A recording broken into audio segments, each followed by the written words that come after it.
اگر ہم 2018 کے اندر دیکھیں تو ایک ہارورڈ اسٹڈی گروپ آیا تھا جس کے اندر قابل بچے تھے جن کو جگہ جگہ پر بھیجا گیا تھا. وہ کشمیر میں بھی گئے تھے, اس کے علاوہ جارڈن پیلسٹائن میں بھی گئے تھے, تاکہ گراؤنڈ ریالٹیز کو اسٹڈی کر کے سلوشن پرپوز کیے جائیں. انہوں نے بھی کافی اچھے پوائنٹس دیے تھے, مگر اوبویسلی وہ سلوشن نہیں ہے تو ہم اس کو ڈسکس نہیں کر سکتے. وہ ایک روڈ میپ ضرور ہو سکتا ہے. اگر ہم انہی سلوشن کو تھوڑا سا, جو ہم نے 3 سے 4 ڈسکس کیے ہیں, ان کو تھوڑا سا اینالائز کریں. اب یہ جو 4 سلوشن ہیں اس کے اندر اگر ہم 3 اسٹیٹ ریٹرن سلوشن کے اوپر اگر ہم بات کرتے ہیں, لیٹ سے کہ ہم نے جو بات کی تھی 4تھ نمبر والا سلوشن, کہ ہم جو غازہ ہے وہ سینائی کے ساتھ ملا کے مصر کو دے دیتے ہیں, ویسٹ بینک ہے اس کو جارڈن کے ساتھ ملا کے سائڈ پہ کر دیتے ہیں, اور درمیان میں اسرائیل بچے گا.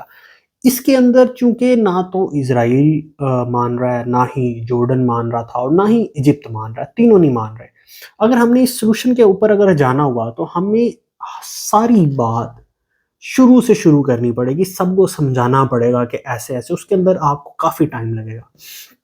اگلے سلوشن کے اوپر ہم جاتے ہیں 2 اسٹیٹ سلوشن, کہ آپ غازہ اور ویسٹ بینک کو ملا کے ایک بنا دیں اور اسرائیل کو علیحدہ اسٹیٹ کر دیں.